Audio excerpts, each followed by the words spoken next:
Hello friends, and welcome to Gardening with Creekside. Today we are in the signature garden at the garden center, and we are going to show some love to this corner garden. This corner garden is planted with perennials and shrubs that do really well with wet feet, meaning in those damp areas, they just thrive. We're actually going to be adding 2 new shrubs to this bed. Not really new, just new to the bed. And then we're going to do a little bit of winter maintenance. That way it will be off to a beautiful start come springtime. Also, we have got a perennial grass, bless her heart. She's been invaded by some noxious weeds, so she's going to have to come out. So we're going to take that one out as well.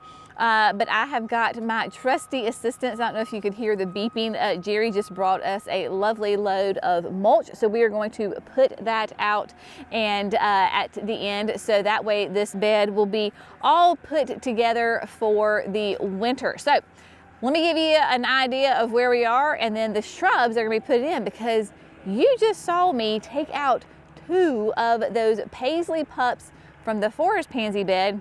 They were not happy. They were not. They've been, yeah, they're going to be much happier in their new home. Let me show you.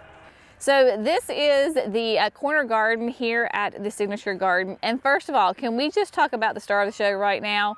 Oh my dear heavens. This is, look at this beautiful winterberry. This is berry Poppins. We have 3 of them here, and y'all, I mean, dear heavens to Betsy's. Of course, these are native shrubs. They are loaded with these beautiful red berries, and they are without a doubt the star of the show in this entire garden, really, right now. So the berry Poppins, it's a petite winterberry, so it only gets 3 to 4 feet tall and wide, which is a blessing and a curse. It's a blessing because it stays nice and, you know, short and compact. It's a curse because I can't really cut on it too much. If I cut on it, then I'll hurt the plant too much, or at least I'm in my brain, I'm afraid to. But those berries are stunning. So I just had to talk about that for a second. Okay, so this is the bed, right? And we just had a bunch of rain. It rained all day yesterday, and so you can see where we have got wet spots, and it is definitely damp in here. We planted and planned this bed to house those plants that do really well in damp conditions. So we have got like the Cheyenne Sky panicum grass. We have got 5 of them in here. This is the front one that's going to have to come out. For 2 reasons. One, the main reason being that it has some sort of noxious grass, weed, I don't know what it is, growing slap dab right in the middle of it. So we're going to take it out. Plus, can you see how close it is to the good grass? And so it is a little too close. So we're just going to go ahead and pull this one out, just dig it up, and yep. So it's going to be done for the day. And so Brenna loves, those are the little the little sticky balls. She has the best time playing with those. So you can see her, like I said, it was all rainy yesterday, and she loves getting those. They're from the sweet gum trees, and has the best time playing with them. So if you see her running around like a crazy woman, that's what that is. All right. Grass is coming out. We're going to add a sweet and low sarcococca. Sweet and low is a beautiful evergreen. We already have one. We're going to add in this second one to give some balance to the bed. This is another native shrub, evergreen. Sweet and low gets its name because it will put on these little tiny little flowers. They already have the buds on here for the spring. It smells divine. It loves damp areas. So we're putting it close to the dry creek bed, pulling out to give you an idea. So we have that one that will be on that corner, and then we already have one planted here to the right behind the resting fawn at the base of the tree. So when you're looking at the entire bed, it will bring balance to this bed with those 2 sweet and low sarcococcas. Then we're going to add the Paisley pups. Now y'all, when I was telling you, dug them up out of the forest pansy bed, you can see like they were not happy.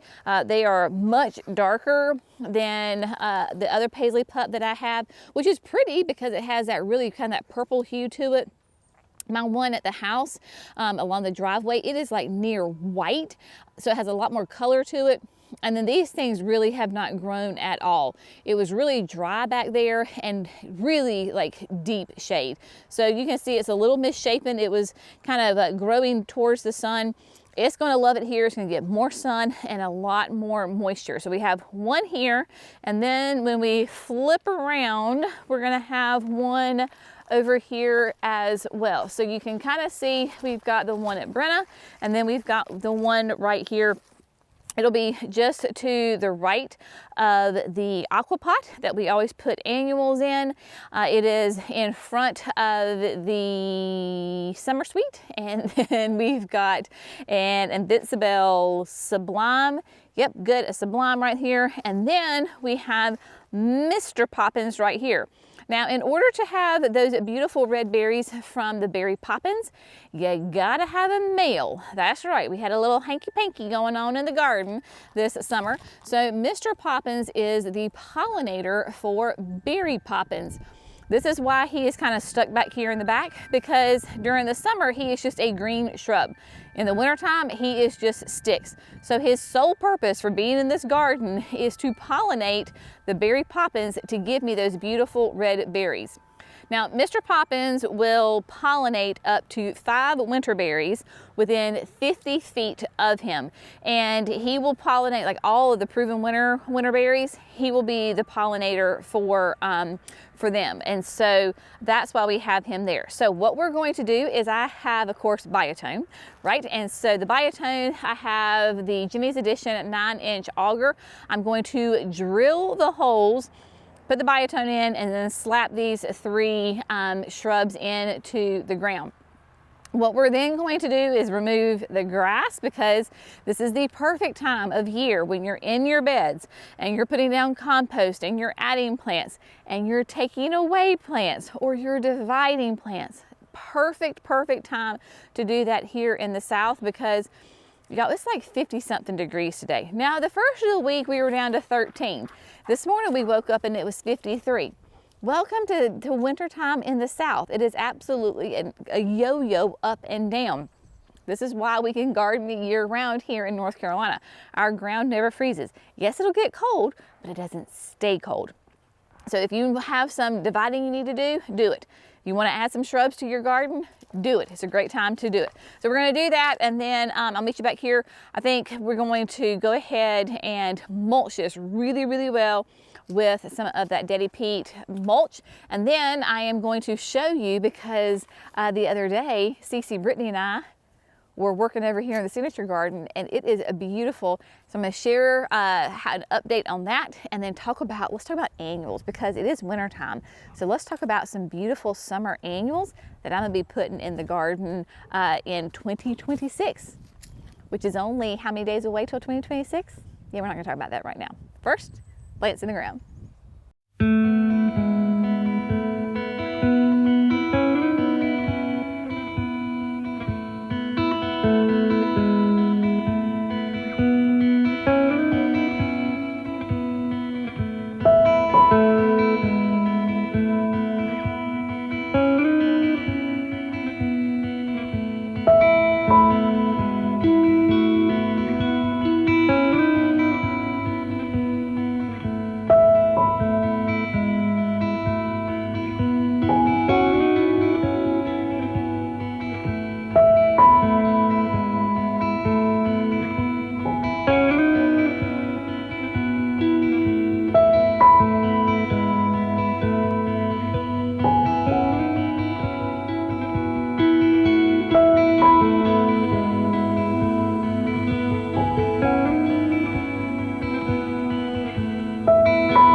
right, my friends, ta-da! It is done and it looks absolutely fantastic.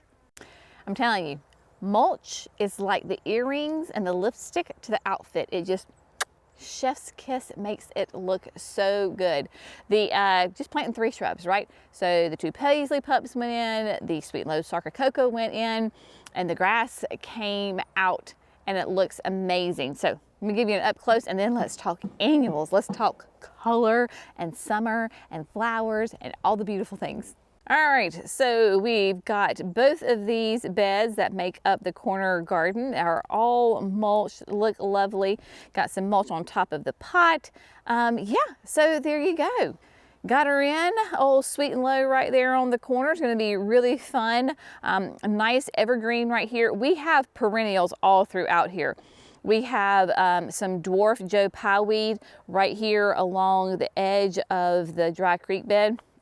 It did phenomenal this past year, got nice and full and thick and beautiful. The butterflies loved it. We have got phlox and monarda here in the front, right along through here. So if you see empty spaces, don't fret, my pet. There are plenty of perennials in this bed. We have the summerific cookies and cream.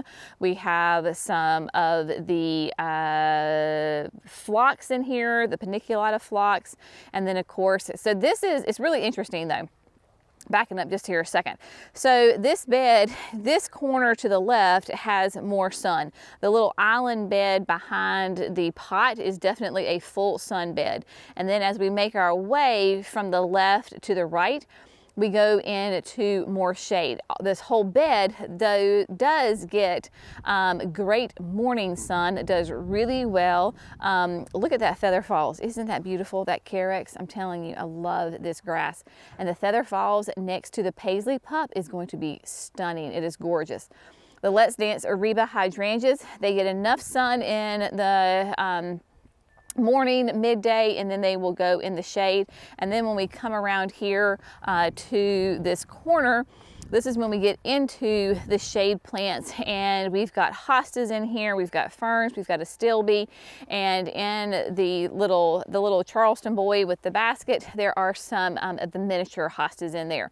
So it's a really fun bed to play with lots of perennials and shrubs that like to have those moist conditions. Now let's talk about annuals, because with the gardens, I have to go ahead and plan the gardens well months in advance, so that way we can make sure that we have the plants to go in them, because as you know, this garden can eat up some annuals big time. And so I like to take these 4 beds that are in the middle, right? These 4 beds, those annual beds right there, those are always going to be planted the same, just because of the consistency of this space. It just makes it easier and more aesthetically pleasing when all 4 of those beds are planted the exact same. And then the fountain, of course, is going to have its own big pop of color. I've always done pretty much a monoculture, meaning that I have lots of the same plant in there. So this year in the fountain, we're going to start out with the Supertunia Mini Vista White. So we're going to have a white, beautiful carpet underneath this fountain.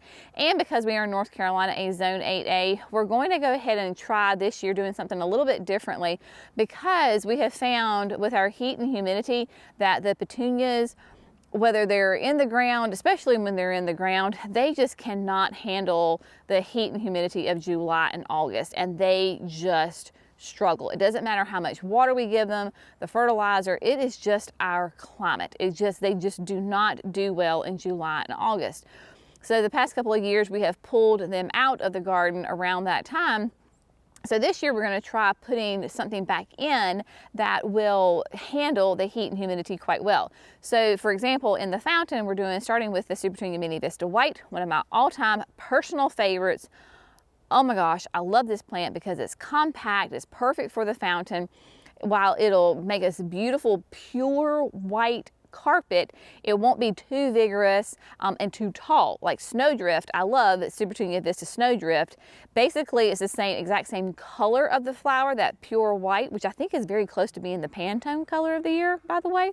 But snowdrift, the blooms are a little bit bigger, is definitely more vigorous, and it gets taller, which is great, but just not for this application. That's why I like having the vistas and the mini vistas, because depending on the location of them, you can choose the right plant to put there. So we'll start with Mini Vista White, and then we're gonna go to Superbena Whiteout. So that Superbena will still give us those beautiful pure white flowers, so the color palette will still stay the same, but the Superbena tends to do better in the heat and humidity over the petunias. Now let's talk about these 4 inside beds. The interesting thing about these beds, and this whole garden in fact, is that you see it from 360 degrees. So I want it to look aesthetically pleasing and interesting from all angles. And really not only is it 360, but it's also from the top down. So what we're going to do is, I'm gonna try to stand here in the back and kind of give you an idea if the shadows will cooperate with me. So going down the center of the bed, here, let's do it this way. This might make a little bit more sense. Okay, here we go. I think this will work. So going down the center of the flower bed, we're gonna do Senorita Rosalita Cleome. Y'all, if you've been around me, you know how much I adore this plant. It gets nice and tall. It's those beautiful pink flowers. It handles the heat and humidity like a champion. It's going to be the landscape annual of the year this year. And so this will be the third year. Every year we've had this garden, we have put it in there. So basically, we're gonna have a solid row of the Senorita Rosalita going all the way down. Then, because what I do is I start in the center and I put my highest, and then from the left and to the right, I shed the layers, and they work themselves down. So then on each side of Senorita Rosalita, we're gonna use the Color Blaze Torchlight Coleus. Now the Torchlight is that really deep, rich purple burgundy, like a, I don't know, maroon color, I don't know. And then in the center, it has like a hot pink flare. So that'll complement the Senorita Rosalita quite nicely. I'm gonna put it on both sides. So we have the Rosalita, and then I think kind of like hopscotch back and forth to give space. I will do the Torchlight. So it'll be both on to the left and to the right of Senorita Rosalita. Then working towards this way, then we're gonna do some of the Cerveza in Lime. This is just such a fun plant. It does not flower. It is a beautiful green, completely different texture. It smells just like limes. I love it. I adore it. It is just so fun. And then around the curve of the bench, we are doing one of the diamond euphorbias.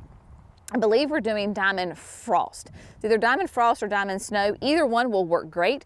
Diamond Frost is more light and more airy. Diamond Snow is more tight and compact. So I will have to double check on that. So Diamond Frost or Diamond Snow is going in. Then going back over to this side, we are going to, of course, have those torch lights coming through there. And then I'm going to throw in some of the Rockin' Fuchsia Salvia. I love salvia. The hummingbirds love this salvia. Still going in that nice pink, but it's a completely different shade of pink. So we're just kind of hanging out with that. And then we're going to come down on this side, on the back end, the straight side. We're going to start first with the Campfire Flame Bidens. These are so fun. They do really, really well in the early spring. You're going to be nice and orange. So we're doing pink and orange and white throughout the garden. So the Campfire Flame will be a nice straight solid hedge going all the way down.